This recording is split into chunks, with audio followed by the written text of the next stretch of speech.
If someone had told me that a $40 pet camera would end my marriage, I would have laughed in their face. I bought it for one simple reason. My golden retriever, Buddy, hated being home alone. I never imagined that instead of watching my dog nap on the couch, I'd end up witnessing something that would completely destroy the life I thought I had. What I saw on that camera changed everything. And the worst part? The people who betrayed me had absolutely no idea they were being watched. Hi, I'm 32 years old, and up until 3 months ago, I considered myself the happiest man alive. I had a loving wife, Alina, whom I'd been with for 5 years, a cozy apartment in the suburbs, and a golden retriever named Buddy. I worked as an architect, which meant I traveled a lot for business trips, but every single free minute I had, I dedicated to my family. I trusted Alina more than I trusted myself. We had zero secrets, no passwords on our phones. Or at least, that's what I thought. Everything changed because of a $40 gadget I bought on sale. Buddy had a really hard time being alone while we were both at work, so I installed a smart pet camera in the living room. You know the type. It rotates 360 degrees and tosses treats when you press a button in a smartphone app. Alina laughed at me back then, saying I was wasting money on stupid toys. Oh, if she only knew that this stupid toy would completely destroy her perfectly planned life. In early October, I was sent on an important business trip to the other side of the country. It was a massive project, scheduled to last at least a week. Alina saw me off with tears in her eyes, kissing me goodbye for what felt like forever, and complaining about how much she was going to miss me. On the third night of my trip, around 11 p.m., I was sitting in my hotel room after a brutal day of negotiations. I remembered Buddy and decided to check if our dog was asleep.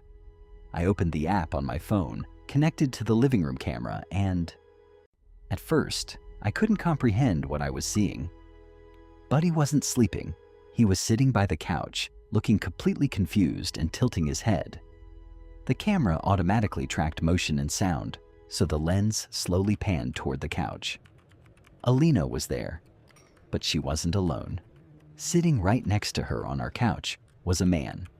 It was Max, my former best friend, and, coincidentally, my coworker, whom I personally brought into the company. They were drinking my expensive whiskey, the bottle I was saving for a special occasion, laughing, and I froze when I heard their conversation through my phone speaker. The camera's audio recording was crystal clear. Max asked, "Are you sure your little hubby won't come back early?" To which my wife, the woman I absolutely adored, replied with a smirk, "No, he's way too predictable. He'll be slaving away over there until Friday just to pay for our vacation to Egypt. Forget about him." In that exact moment, something inside me died.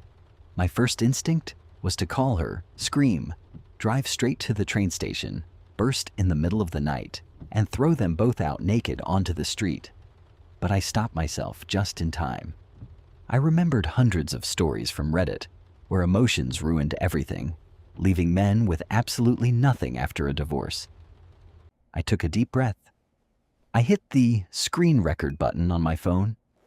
I recorded the next 20 minutes of their little party in my living room, where they explicitly called me a loser and discussed how easily Alina spent my money. When they finally moved to the bedroom, where there were no cameras, I saved 3 copies of that video, to my phone, to my laptop, and to the cloud. The next morning, I didn't call my wife to scream. Instead, I texted her, "Hey babe, there's so much work here. I'll probably have to stay an extra day or 2. "Miss you," she replied with a bunch of heart emojis.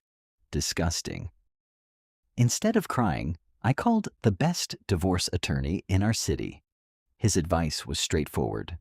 Since the apartment was bought during the marriage, but with your money from an inheritance sale, we need ironclad proof of her infidelity to swing the judge in your favor. And most importantly, do not play your hand yet. For the next 3 days, I engaged in the coldest planning of my life. I secretly withdrew all my personal savings from my account, which was officially premarital capital. I transferred my expensive work laptop and other gear to my brother's company. And most importantly, I locked down a lease on a new apartment to move into. Friday evening. Alina wasn't expecting me until Saturday morning. She had invited Max over again. I knew this because I was monitoring them through the camera. This time, they weren't even trying to hide in the living room. I pulled up to the house in a taxi. I brought my brother along as a witness, as well as two neighbors whom I asked to come up under the pretense of helping me carry a heavy box. I wanted the humiliation to be as public as possible. I quietly unlocked the door with my key. Soft music was playing in the apartment. Buddy ran up to me, wagging his tail. I put a finger to my lips, telling him to stay quiet. We walked into the living room. There they were, on my couch again. Seeing me, Max jumped up so fast he knocked over his glass. Alina's face turned from relaxed to white as a sheet in a split second. Dennis? What?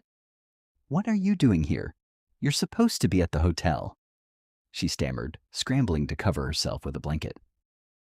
The hotel was canceled, I said calmly, pulling my phone out of my pocket.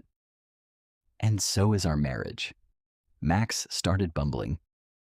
Dude, it's not what you think. We were just watching a movie. My brother just stood in the doorway, recording the whole thing on his smartphone. I looked at Max and said, Max, you're fired. I already sent a video to our director showing you, sick on medical leave, at my house, along with screenshots of your financial fraud with clients that I accidentally stumbled upon on the office server while preparing for this meeting. Yeah, I didn't waste those 3 days. Max grabbed his clothes and bolted out of the apartment without even looking back at Alina. Alina immediately flipped into victim mode. She started crying, dropped to her knees, begging, saying it was a one-time mistake, that she only loved me, and that Max had seduced her. I simply pulled the printed divorce papers in a flash drive containing all 3 days of dog cam footage out of my bag. A one-time mistake? I asked. On this flash drive is an archive of your mistakes from Monday through Thursday. Take a look. You have 2 hours to pack your bags and get the hell out of my apartment. Since the apartment was paid for using my inheritance money and my lawyer was absolute gold, the court awarded the property to me. The dog cam videos became the deciding factor when her side tried to countersue for emotional distress damages. Max was fired with a black mark on his record, and now no reputable architecture firm in the city will touch him.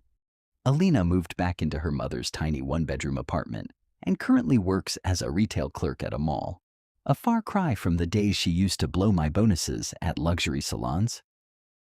As for me, I replaced the couch in the living room, completely redecorated the place. It's just me and Buddy now, and you know what? That was the best $40 investment of my life. The camera is still sitting on the shelf, but now it only shows me my dog sleeping peacefully, waiting for me to get home from work. People often ask me if I regret checking that camera that night. The answer is no. Finding out the truth hurt more than I can describe, but living a lie for years would have been even worse. Buddy still sleeps in front of that same camera every day. Only now, whenever I check the live feed, I see exactly what I wanted to see from the beginning. A happy dog waiting for me to come home. Sometimes the smallest purchase ends up changing your entire life. Thanks for listening.